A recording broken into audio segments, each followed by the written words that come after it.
I'm Laura Finn, Digital Media Editor with NYSE Governance Services, and today I'm pleased to welcome Julie Daum to the trading floor. Julie is the North America Board Practices Leader at Spencer Stuart. Julie, thank you so much for joining me today. Thank you for having me. So every year, Spencer Stuart and NYSE Governance Services get together to take the pulse of board members and see what's top of mind. This year we recently revealed our research, and I'm glad to have you here today because there were so many interesting tidbits in the research this year. I'd love to start by asking you what you found to be the biggest surprise. There were a lot of things in there that were interesting. Every year now, change is happening faster and faster. So the thing that I think was a big awakening this year was on the issue of risk and cybersecurity. And I don't know that it was a huge surprise. I think most people in the boardroom know that this is an issue that's all of a sudden really hitting them. But I think what was interesting is that, half of the boards acknowledged that they are not really sure how to get their arms around it. So a couple of years ago, everybody moved to having the audit committee take up risk, broadly defined. And a lot of boards still think that's the right thing. Other people think the whole board should be looking at risk. But it's less how do you approach it and then how do you really tackle all the issues that fall under risk. So I think people are comfortable with operating risk. But the cyber attacks that have happened, some of the social media things that have happened, I think make people sit up and say, we're not really sure what are all the questions we should be asking and how do we deal with it and prevent it. So I think that's the most surprising, although maybe not if you're living in the boardroom, but just the fact that people are nervous about it. They are uncomfortable and they don't think they have this nailed. They know it's important, but they don't know exactly how to solve for it. Is that what you found directors to be the most worried about this year? That was one of the things, yes. That, in fact, I think that was probably the biggest thing on people's minds. There were other things that they talked about, but the notion of cyber is really perplexing to them. So what does that mean? And is it cyber security?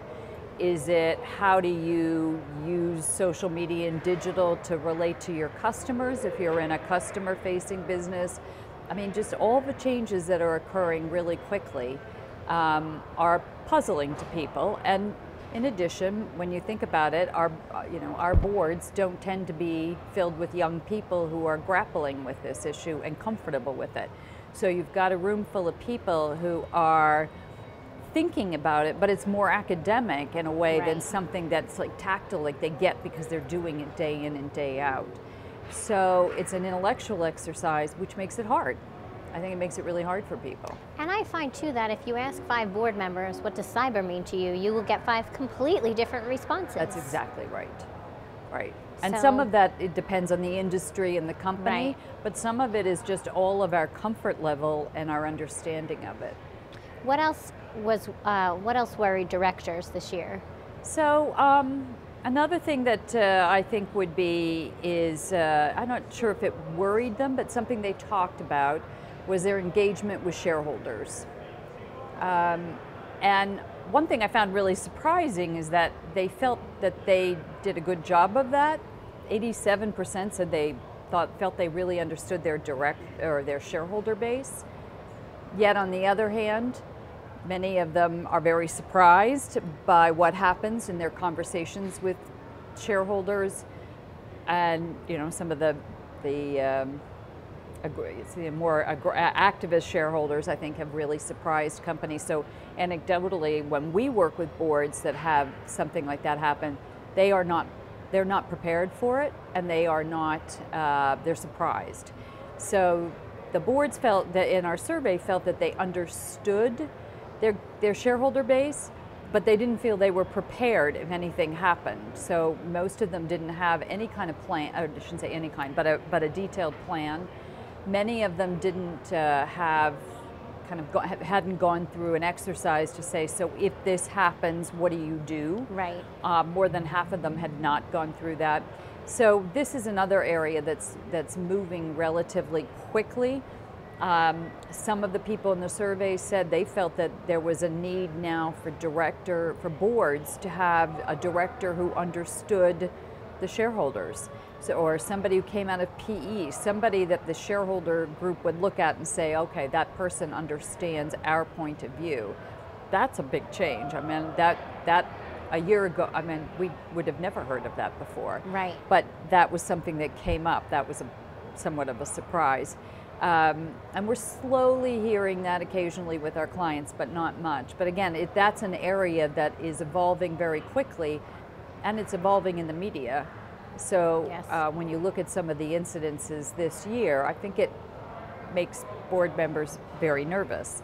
And yet they're not really sure what to do. So they'll say they have a protocol, but that protocol may not be what you would really do if all of a sudden somebody shows up at your door and says they want 3 board seats and they're going to have a proxy fight. Right. So I think that's a big area of concern to directors, but probably not as big as it will become. I think it's the same as with cyber and risk.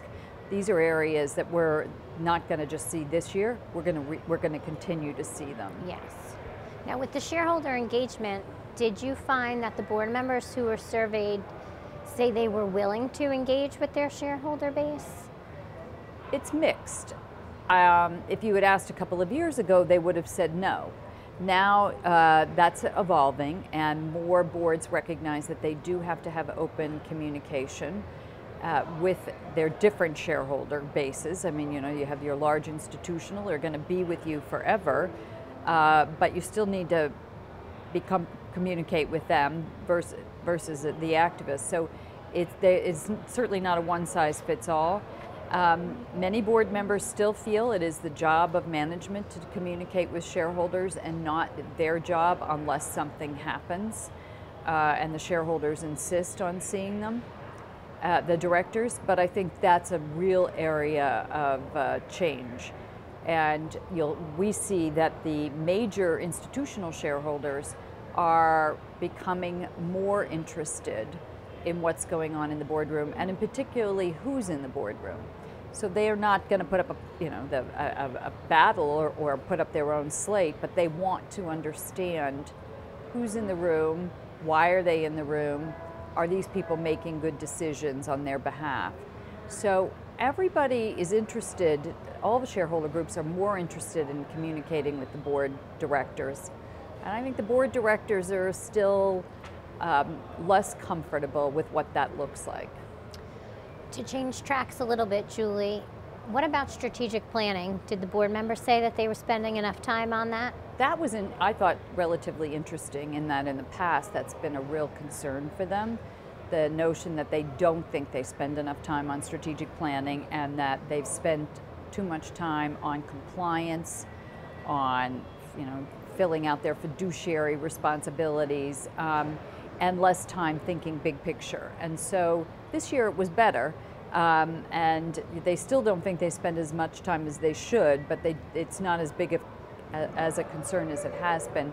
And I think that's a bit because I think boards have pushed back on it and said, we cannot spend all of our time doing the mundane and the routine, but what you have to do. But I think they've really pushed back and said we need to have more time to talk about strategy on the agenda. Well, there are so many more questions I could ask you, but in the interest of time, I'm going to ask you only one more, and then people can pick up the newest copy of Corporate Board Member Magazine to read the research in depth. Final question, what did board members say they are seeking in potential candidates? Well, back to our comments earlier about cyber and digital, and that many of our clients are looking for younger directors who understand that. And again, it's more common in consumer-facing businesses, but we have a tremendous demand for that. Boards are still always looking for active CEOs, but boards are looking for younger people, people who are current, who are going to stay current, and as I said, people who have an understanding of the different ways of communicating with their customer base. I think maybe next year we'll see more on cybersecurity, but we didn't see much of that this year. But those are the big 3, I'd say. Julie, thank you so much for joining me today. Great information from the study. I appreciate your time. Thank you. And thank you so much for watching this informational webcast.